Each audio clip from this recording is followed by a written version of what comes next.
The heat was merciless, forcing even the shadows to hide. Sweat dripped down Lucas Bennett's temple as he pulled up to the weathered farmhouse in Pine Hollow, Oregon. The place looked parched, untouched by rain for months, its warped wooden gate groaning as he pushed it open. He'd been called for a broken water tank, a routine job. Lately, Lucas needed every gig he could get. His small mechanic shop was barely surviving, and with rising bills and his younger sister to care for, he was one bad day from closing for good. The house seemed deserted at first, its porch paint peeling, the grass long surrendered to cracked earth. But as Lucas reached for his toolbox in his truck, a voice, soft yet steady, cut through the silence. "You must be the mechanic." He turned to see a woman in her late 30s, maybe early 40s, wearing a wide-brimmed hat, dirt-smudged jeans, and worn boots. Her eyes held a fierce, quiet strength. "That's me," Lucas said, nodding. "Where's the tank?" She led him behind the house, down a path lined with wilted shrubs and broken flower pots. The water tank stood lopsided, a rusted pipe hanging like a fractured bone. She explained it had burst 2 days ago, forcing her to rely on bottled water. Lucas inspected it quickly. "I can fix this," he said. "But it'll take a while." "I've got time," she replied simply. As he worked under the scorching sun, she brought him cold lemonade. He took it gratefully, wiping his brow. "Thanks. I'm Lucas, by the way." She smiled faintly. Nora. They didn't talk much after that, but Lucas noticed details. Nora's slight limp, her calloused hands, the way she gazed over the dry land like it held lost memories. He didn't pry, just worked. Hours passed. The tank hissed and sputtered, then roared back to life. Nora turned the tap, and clean water poured out. She let out a soft laugh, not joy, but relief, as if something inside her had loosened. "I'll send the invoice later," Lucas said, packing his tools. Nora pulled out her wallet. "No need. I pay now." Lucas hesitated. "I don't usually ask, but why not call a plumber? This is more their thing." Nora looked away, then back. "You were cheaper, and Mrs. Hawthorne in town recommended you. Said you fixed her furnace last winter, no charge, after her husband died."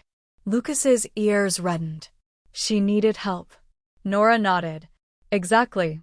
He almost asked more but stopped. "Thanks for the work, Miss Nora. Hope things turn around here."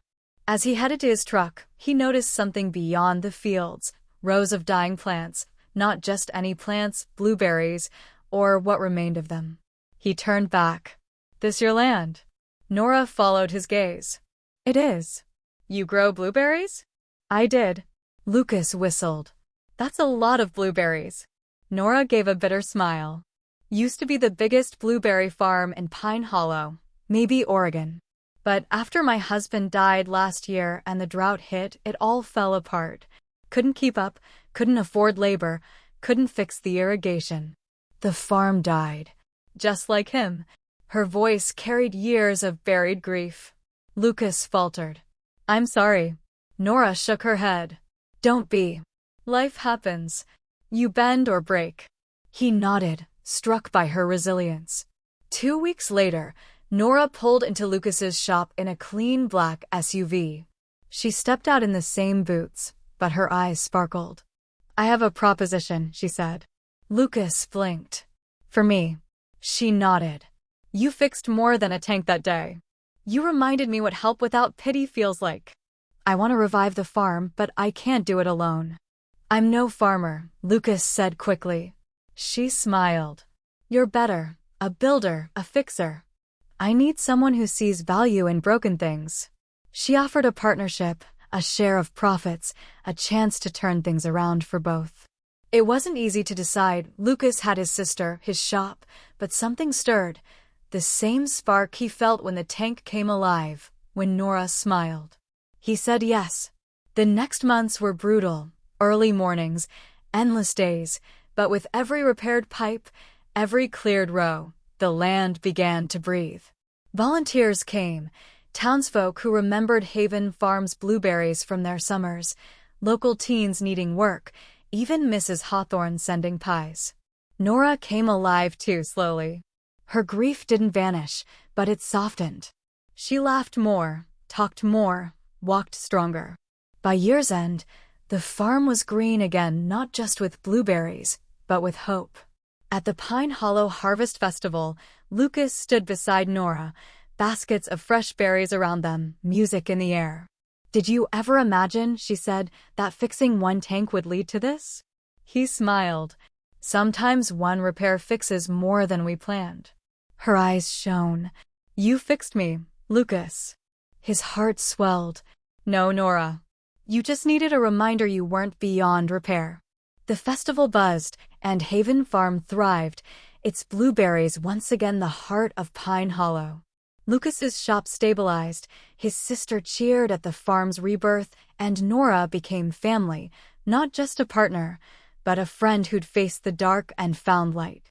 The farm stood as proof. One act of care can rebuild more than a tank. It can restore a life, a legacy, a community. Lucas and Nora tended the fields together, their laughter mingling with the breeze, knowing they'd turned broken pieces into something whole.